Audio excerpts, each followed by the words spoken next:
Hey FlossTube, this is Brian. Welcome back. This is my 14th FlossTube video, and it will be an update of my April 2017 cross-stitching, along with a discussion of my plans for May. But first of all, I want to welcome you. I want to especially welcome any of you who are here for the first time. I hope that you enjoy seeing the things that I have to share. Also, thanks for all of your likes and comments. I really enjoy hearing from you and interacting with you. First of all, I want to respond to some of the comments that were left in my last video. First of all, Diana Ainsworth asked if I could share how I find attaching beads to red and share anything that I've learned. I plan on doing that, but I'll do that a little bit later. I had a lot of mixed opinions about whether or not I should take out, restitch that first leaf in Let Freedom Ring. I'm still trying to decide, but I am kind of leaning towards restitching it. I know that's not anything really big, but I just like the way the other leaves look better.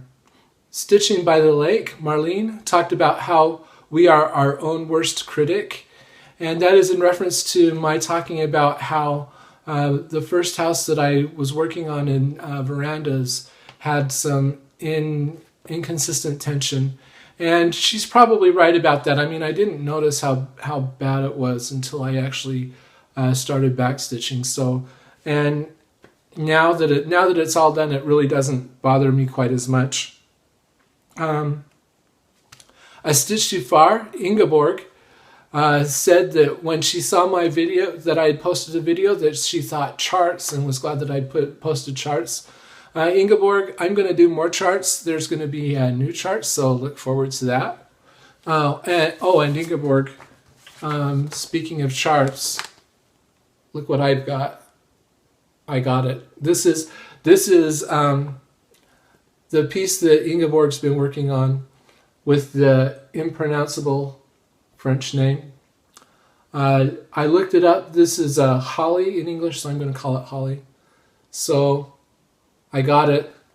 I don't know when I'm going to stitch it, but I really like that piece. Mischievous Stitches wished me luck on playing for the organ for Easter, and also Sarah Gialli. I hope I pronounced your last name right, Sarah. Sarah is a fellow Arizonan. On Instagram, she asked me to share how my organ playing went. So I'm going to do that just because I learned something that I want to share with you. We had a really great Easter.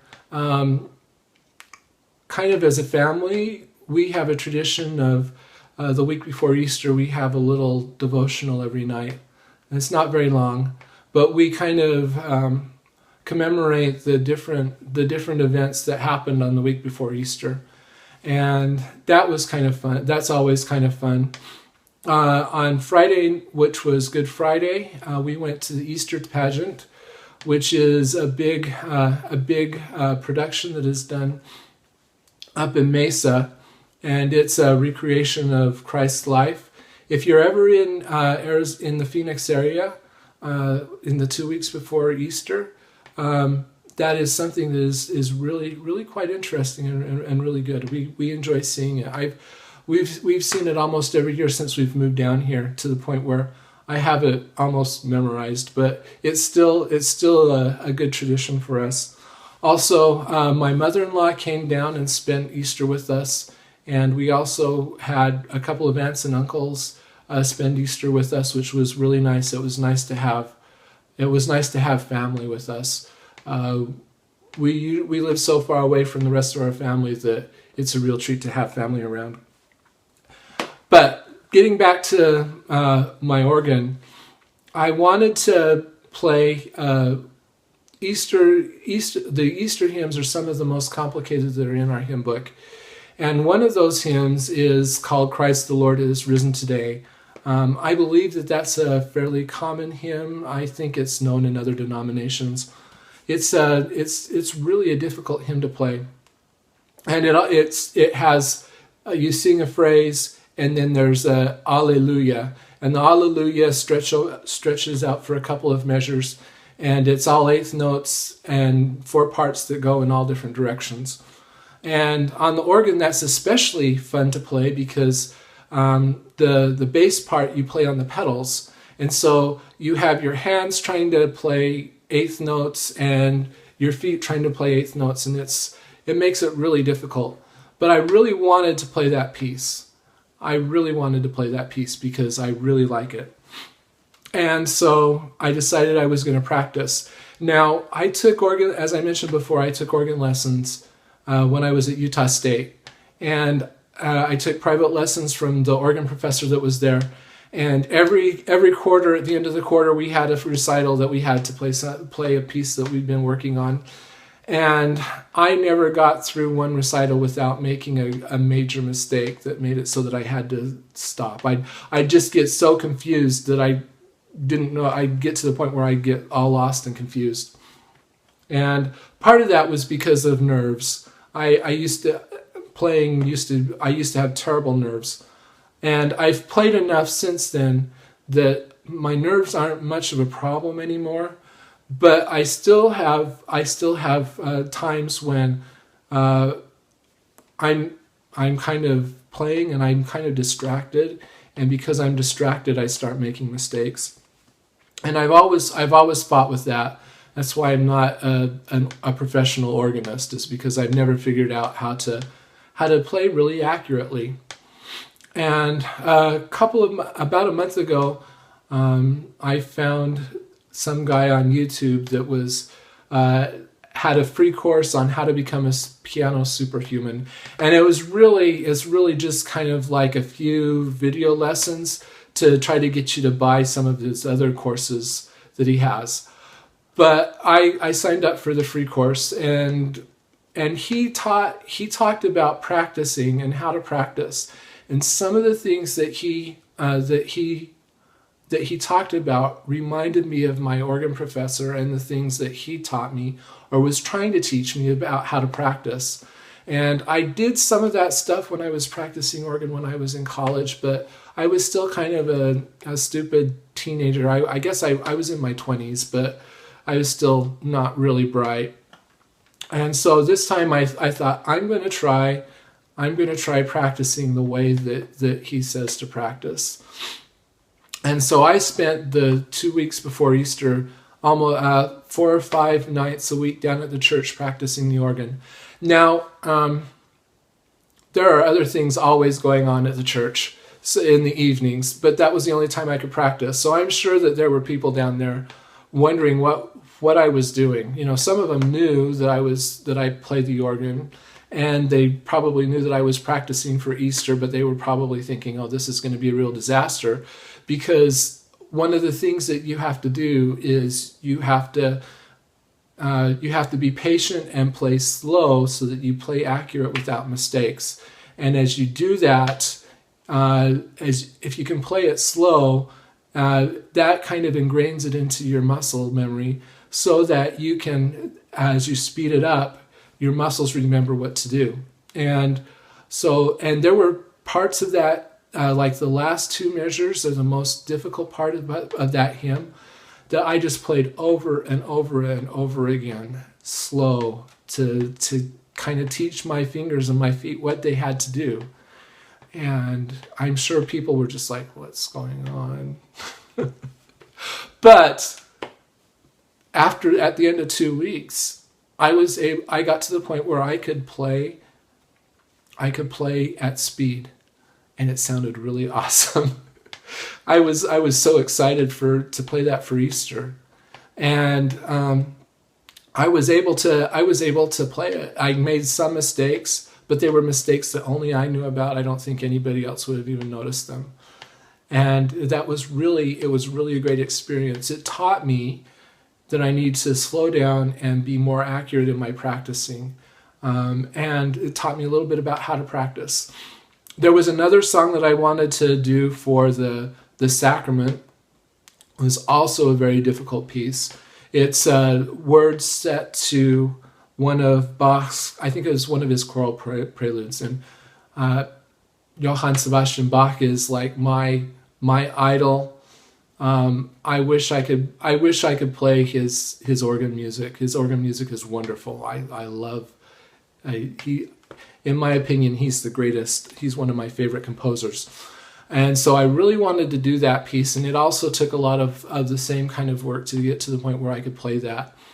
But I ended up not playing it. That was going to be for the sacrament, when the priests break the bread to prepare for the sacrament. That didn't happen because the lady that directs the music felt like she didn't really know the song, and she didn't think that anybody would sing it, and so I ended up not playing that for the sacrament hymn. I did play it for the prelude though, and I'm gonna play it pretty often for the prelude to try to get it into people's minds. Maybe after a while she'll feel like she's a little bit more familiar with it. But it was a great experience.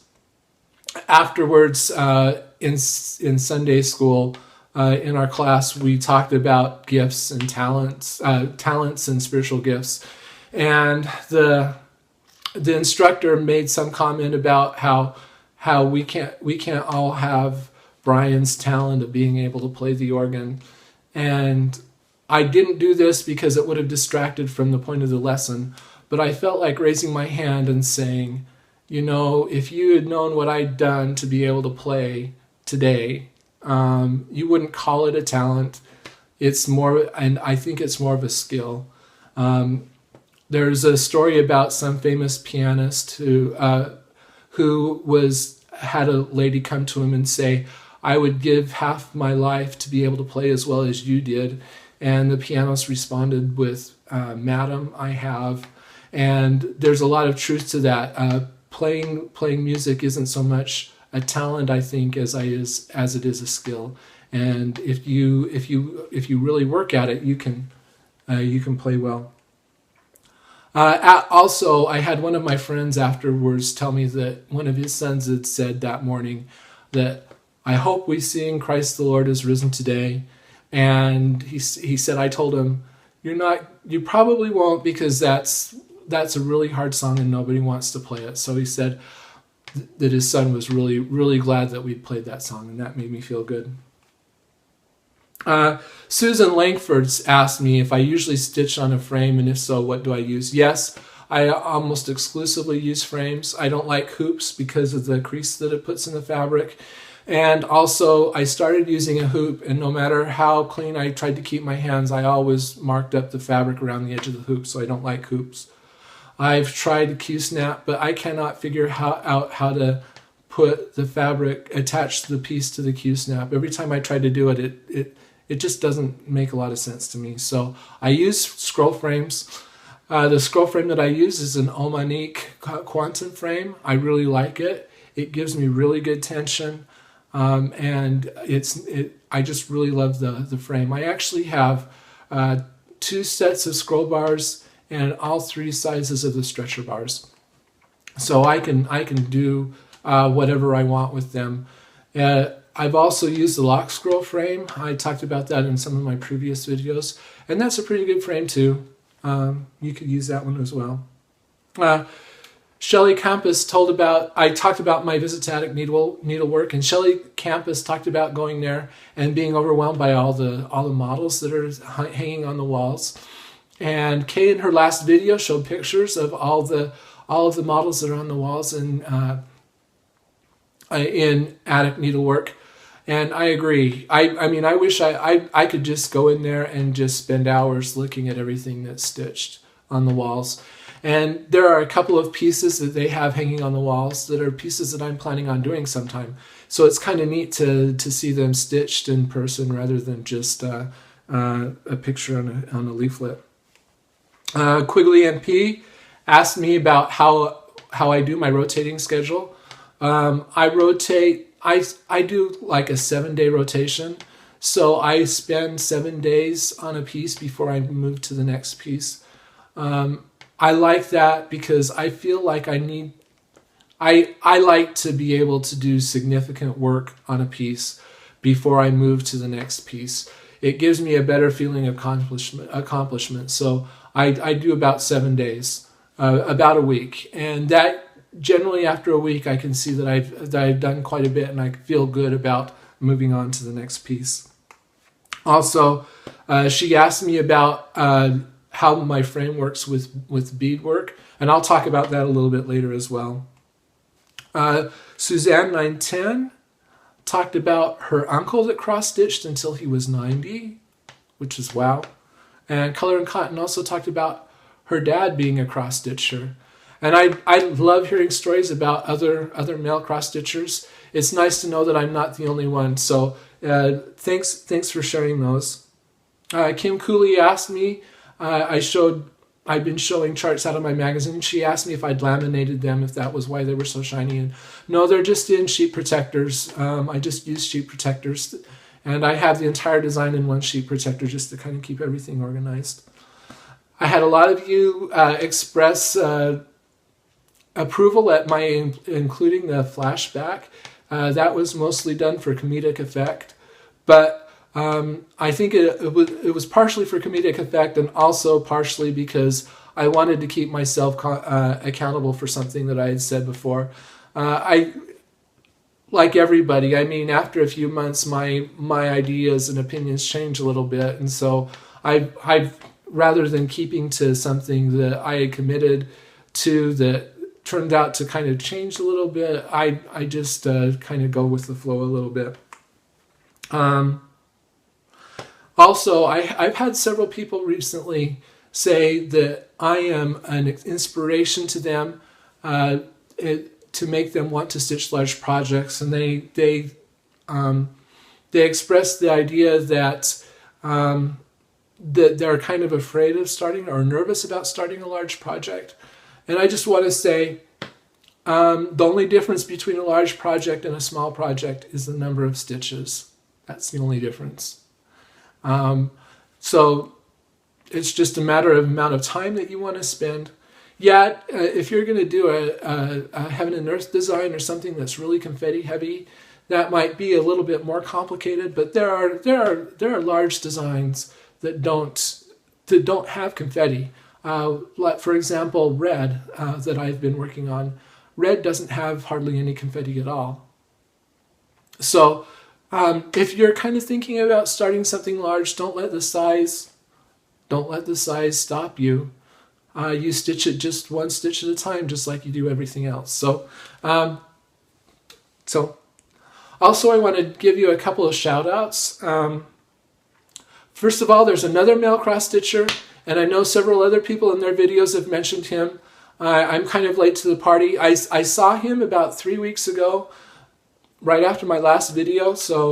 But check him out. His name is Robert Frampus Fry, and he's working on some great stuff. Guys, I'm going to say it again. If you're sitting on the fence about making Floss 2 videos, go ahead and jump in. It's a great experience. Also, I want to shout out Lynn Wilches.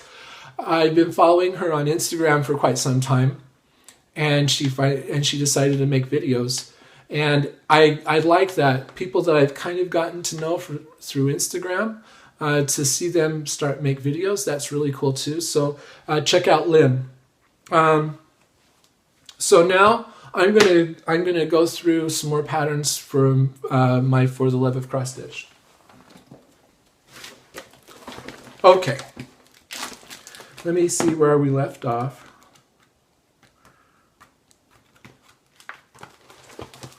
Okay, so this is from the January 1999 issue of For the Love of Cross Stitch. It's Noel Naturals. Oh, sorry for the glare. So this is basically some plants that are kind of Christmas related. There's poinsettia. There's jasmine, which I spent 2 years in Argentina, and in Argentina, Christmas is in the summer, and always around Christmas time, the jasmine would be blooming. And that was just like, oh, that was, so jasmine reminds me of Christmas. That's really a Christmas plant to me. There's some holly, there's holly and ivy and several other plants. Those are kind of cool.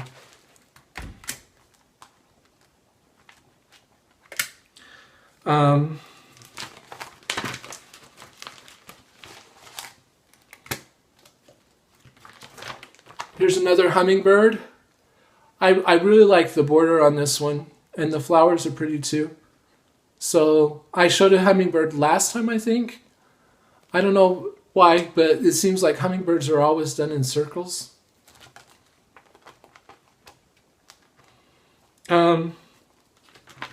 This is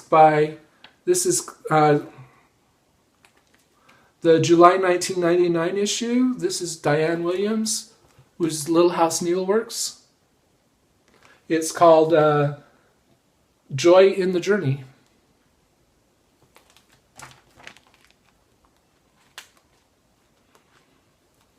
This is from the September 1999 issue. It's kind of a look ahead at the year 2000.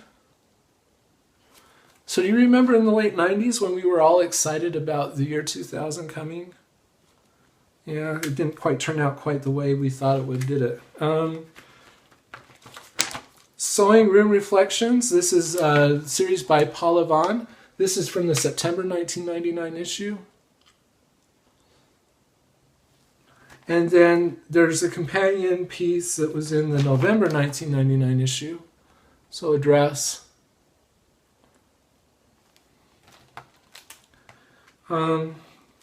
Here's another band sampler. This was in the November 1999 issue. Peace and Plenty. This is designed by Deborah Lambian.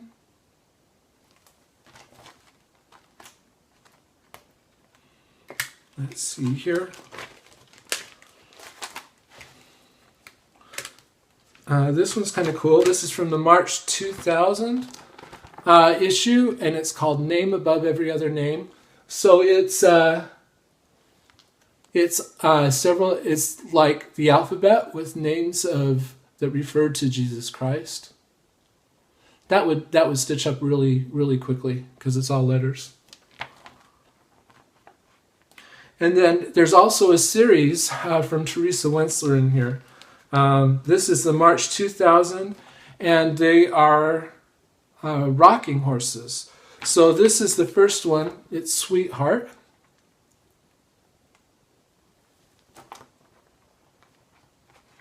That was in the March 2000 issue.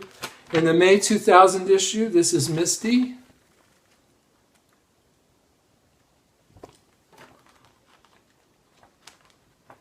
In the July 2000 issue, Dancer.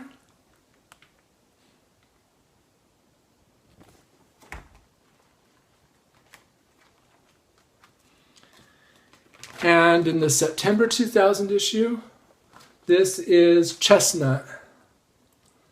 And I'm not sure, they kind of must be seasonal. I mean, this one looks definitely Christmassy. He has a wreath. So if you are interested in doing a Teresa Wentzler, those might be a possibility. I mean, they're small, so you could get your feet wet doing one of those. This is the May 2000 issue. It's called Here Comes a Bride. It's another Paula Vaughn. It's a bride walking down the steps.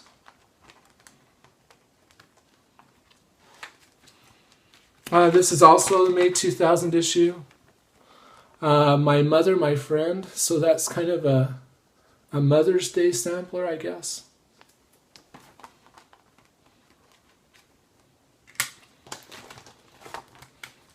These are kind of cool. Fancy Fruits. This is the September 2000 issue.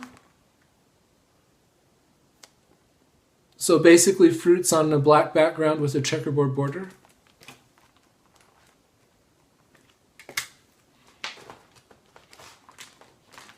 And this looks like another Diane Williams piece. Give Thanks with a Grateful Heart. This is the November 2000 issue. So that's all for that. Also, I mentioned my project roll misadventures last time. I have completed my project rolls and I'm going to show you them. Hold on just a sec. So,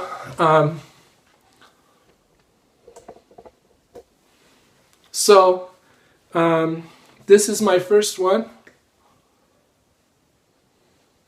You see, this fabric, it's blue with kind of a brown vine going through it.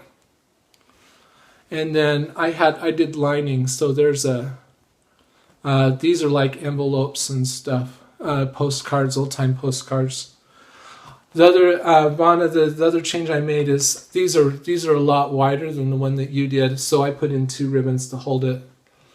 And I couldn't find a mailing tube long enough for the width I wanted, so instead this is just a piece of 1.5" PVC pipe that I got at Lowe's. And I just cut it to the length I wanted. There's the end. So don't look too closely, that's my stitching and it's not really very neat. So anyway. Another thing is I took 2 yards of fabric to do this, and I just cut the yard to the length I wanted to use the maximum amount of width as I could. But it turned out being not long enough. Part of the reason why is I didn't plan very well, and I didn't take into account the amount of fabric I would need to go around the circumference of the pipe, and also as you roll them up, I found that my pieces tend to slide down, and so I have a couple of pieces that are too long, so I have fabric sticking out the end, but that's fine. I mean, the stitched part is covered, which I think is the most important part. You'll see these are just buttons that I put on to hold the ribbons. So this is the first one, and then I have the second one here.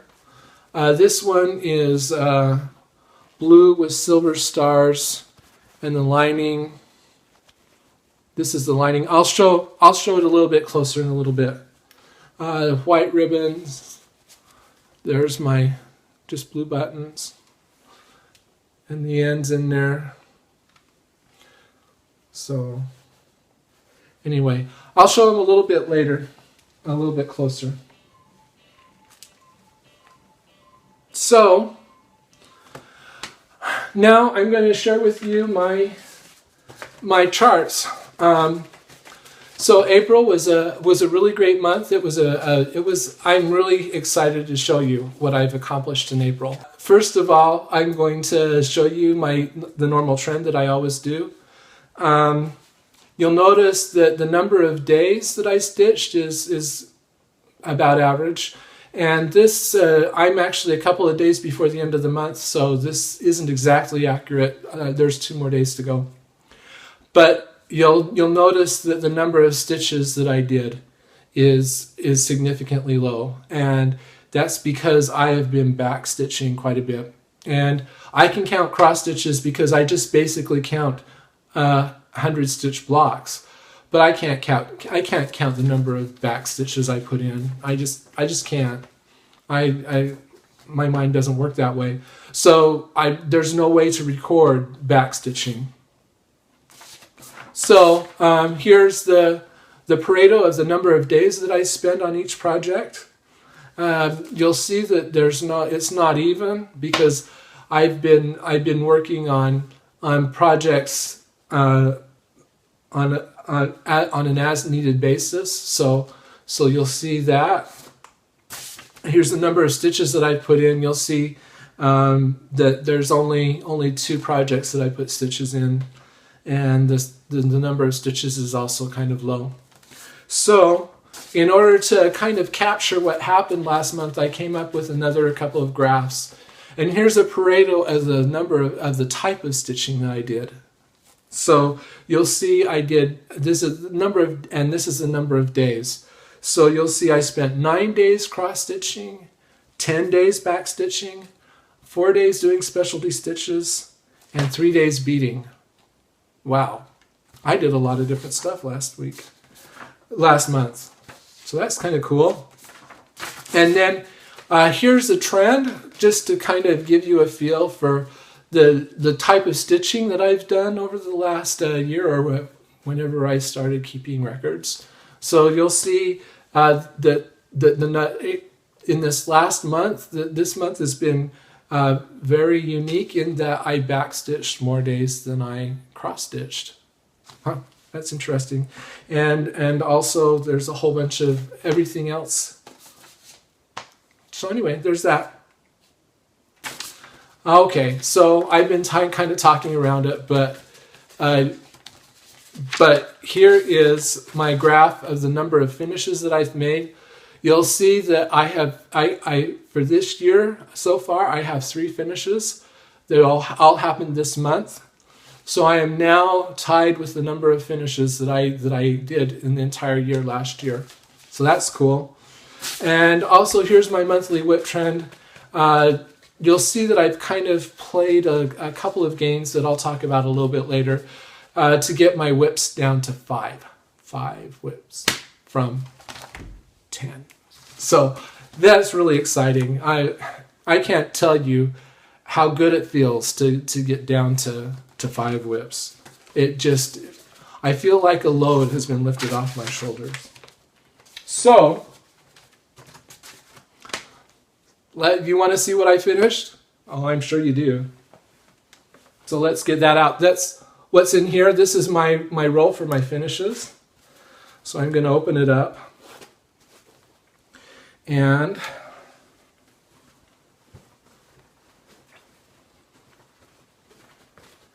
here we go.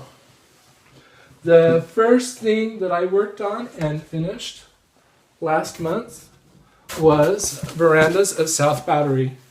And I was working on back stitching this the last time I showed the video.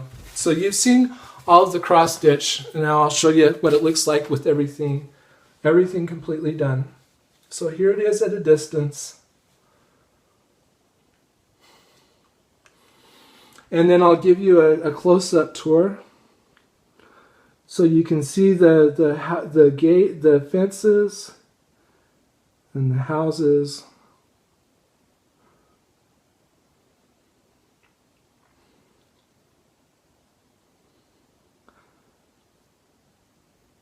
And I'm just going to go walking down the street.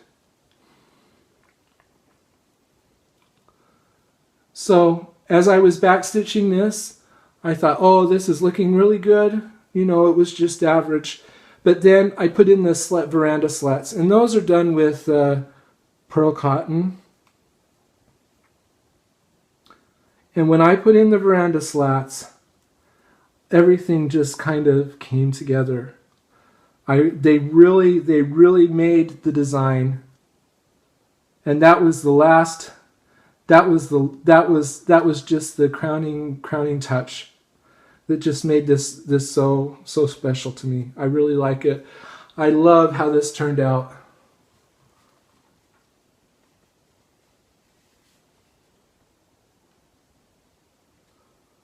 So, okay, yeah. So while I was working on this piece, as I started backstitching, my Instagram comments just exploded.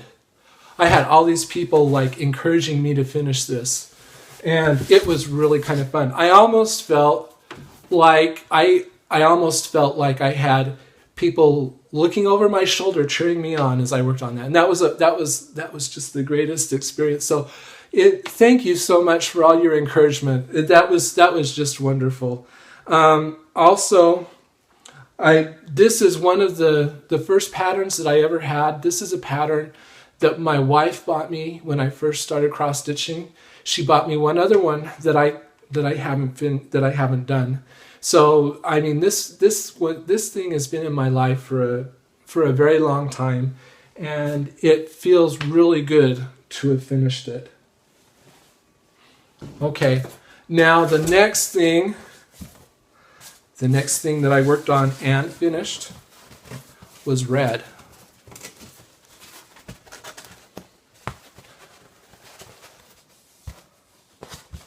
So here's red, all finished.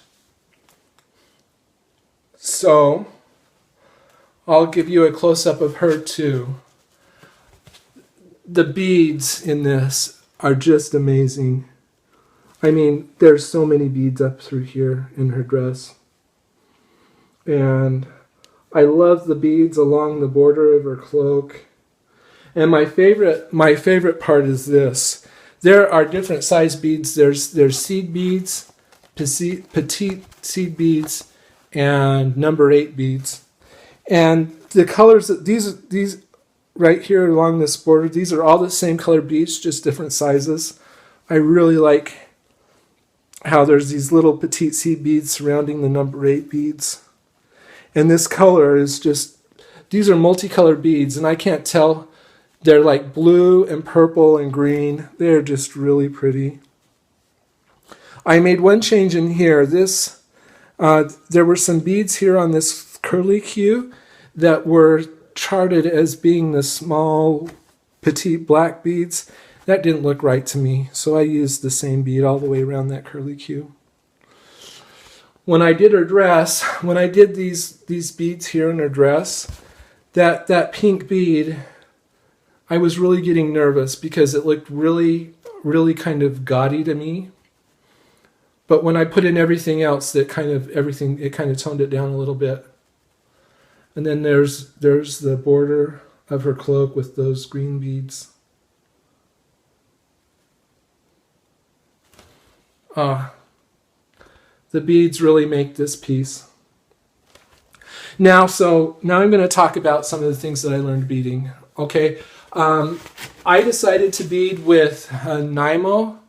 That's a nylon thread. I believe that it was Cowgirl Kate that suggested using that, and I really like it. I've only beaded once before with the Stroke of Midnight, and with that I used DMC floss. I think with this nylon thread, I was able to get the bead. I was able to tighten a little bit better, so the beads feel a lot more secure on here than they did on Stroke of Midnight. And you always hear, choose a bead that matches choose a floss color that matches the bead or the fabric. And I started out kind of doing that. This is my Nymo. I bought like a pack from Amazon that has all different colors on it. And there's a green color in here, and I thought, well, I'll use that for the green beads in the border. And in the process, I realized why they said choose a bead that matches the bead or the fabric. And that's because that green is darker than the beads, and you can kind of see it on the borders of the beads. Doesn't bother me enough that I'm going to take it out. But so if you have the color that matches the bead, then it looks like all you see is the bead color. If you don't have that, if it matches the fabric, then it just looks like the fabric showing through some more. So it looks a lot better that way. So I really liked. So I eventually switched to there's a very light yellow color in that package, and that's what I ended up doing it because that was closest to the fabric. And I can't see the floss anywhere. So also I only passed through the beads once. I didn't go through twice to make them stand straight. I don't know. Part of that is I'm just lazy. Another part is I don't know, where you've got so many beads right next to each other, I don't know how you go through twice. I just don't know how to do that. So I also with respect to using beading with the frame, I used my longest stretcher bars so that I could have more of her exposed. And I got thinking, there's probably, because when you roll the beads up in the frame, there's probably very little chance that you would actually break a bead, because the pressure, I think the pressure going across the bead would be pretty constant. So I don't think that's really an issue. So I didn't put anything to protect my beads. Now I wasn't really draconian in tightening up my frames when I had beads in there. I think you'd be more concerned about the beads distorting the fabric than the beads actually being crushed. But then again, I don't know that I would ever do that with these treasures. I didn't show these big treasures here. Those are really cool too. I don't know that I would do something like that with those treasures. But like I say, I had my longest stretcher bars, so I wouldn't have to roll up as much as I needed, quite as much on the scroll bar. So there's red. But one of the things that my wife said that I think is probably true is if you compare her to my Cinderella, which, just for reference, I'm going to show you my Cinderella again. If you compare her to my Cinderella, she's not on the same level as Cinderella. And I think I agree with that. So I am curious, what would you think would be a piece that would be on the same level as Cinderella? Because my wife said, yeah, your girls are still going to fight over Cinderella. One of them will take red grudgingly, but they'll both still want Cinderella. So I've got a couple of ideas, but I'm curious what you think. What would you consider to be a good thing that would be stitched along the par with Stroke of Midnight? So there's finish number 2. And the next thing that I worked on afterwards is the Season Sampler, and I finished this too. I'm calling it finished, which looks like this. This is a design by Abi Gurden of Bees Needleworks. And it was a stitch along. She released a part each month, and there's 3 parts for each season. So it says, spring's all buttercups and breezy, summer's hot and bumblebeesy, autumn's bright with colored treesy, winter's cold and snuffly sneezy. And okay, so I'd kind of fallen out of love with this piece, and I was just gonna kind of ignore it. But then about a couple months ago, my wife said, when are you gonna finish that? I really like it. So I thought, oh, I guess I better finish it. And I had a terrible time with this. And so I made some changes. This whitework band, there was supposed to be a zigzag chain stitch on both sides of the band, stitched in red. I could not do that. I tried. I couldn't get the tension right.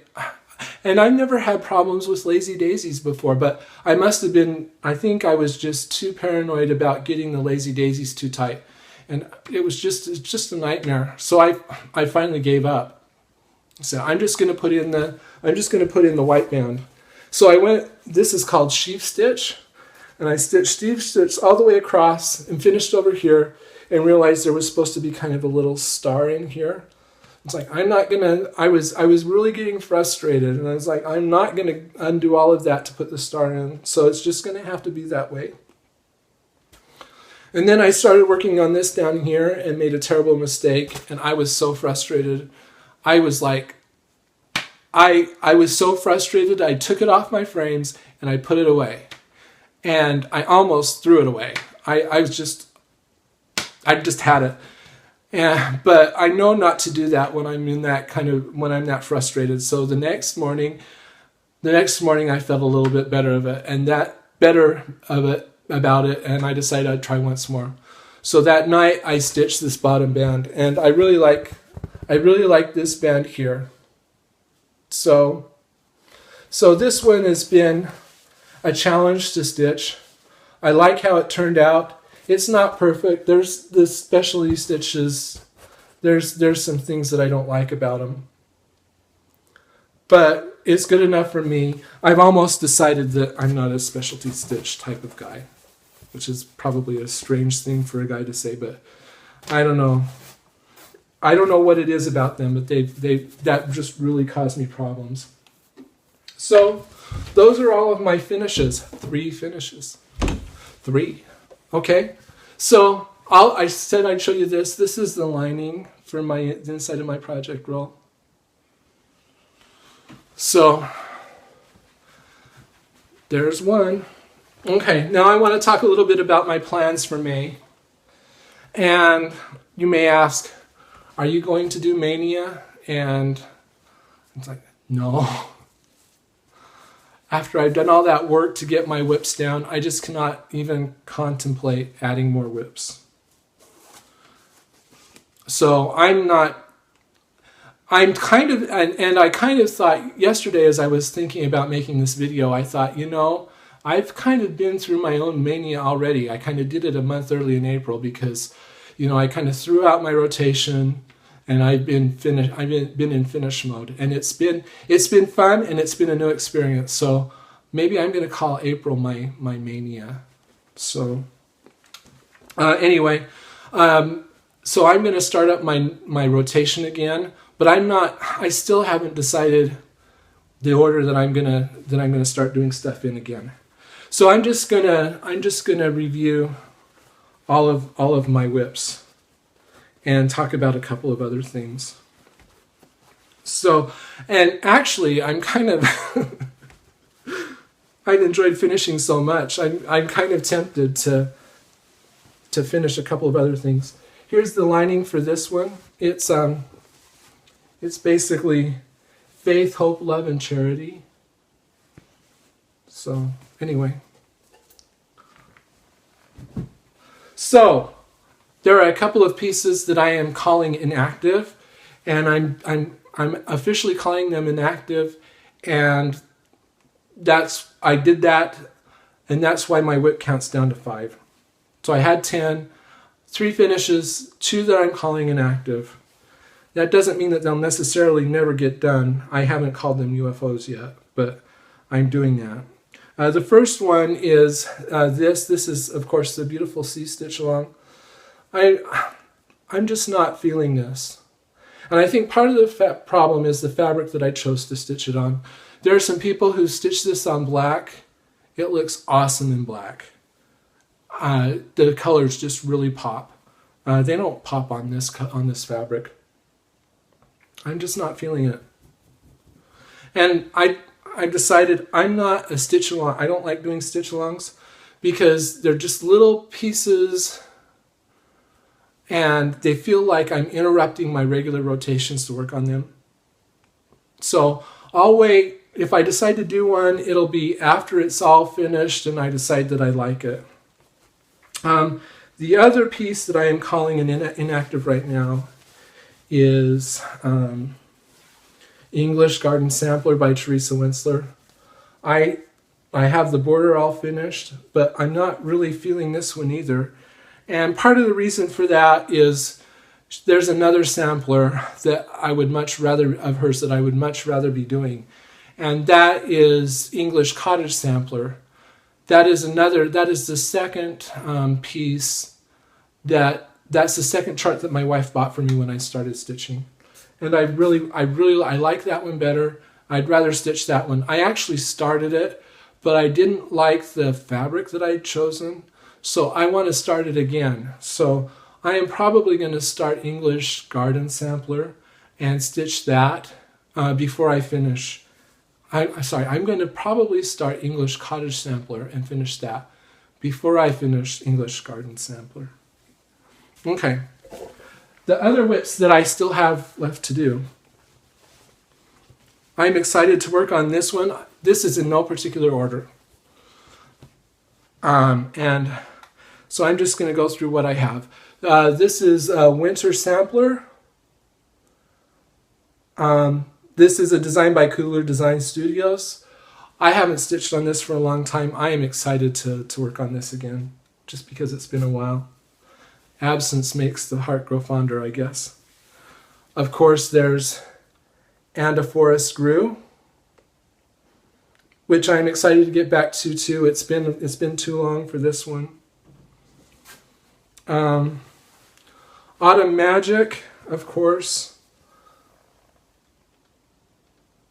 which I want to get back to this one. All of these pieces, it's been a month since I've been doing regular rotation stuff, and I'm excited to work on them again. Corazon Sampler. And this I think is going to be my next finish. It doesn't look like it, but I think I am actually really close. And I'm kind of tempted to just finish it, but I don't think I'm going to. And then finally, Let Freedom Ring. I feel guilty about this one because I started the group on Facebook and I haven't worked on it for a month. So I'm excited to get working on this again, just to get working on it. So I'm going to be working on those 5 projects next month. I've kind of considered starting English Cottage Sampler, but I think that I need to get at least one more finish before I start that. So anyway, that's all I have. Once again, thanks for watching. Thanks for spending time with me today. I so much appreciate all of the support that you have given me. It has been great. If you haven't been following me on Instagram, feel free to follow me. I am at blitstitch, so follow me there. I really enjoy. I've really enjoyed all of the interactions that I've had with you, and for all the encouragement that you've given me this month. It has really been a special month, and part of that is because of you. So thank you so much. I hope that you have a great May. All of those of you who are participating in Mania, I hope you have a great Mania. I'm going to close with a slideshow showing everything, the progress of my works this month. And once again, thanks for everything, and we'll talk to you later. Goodbye.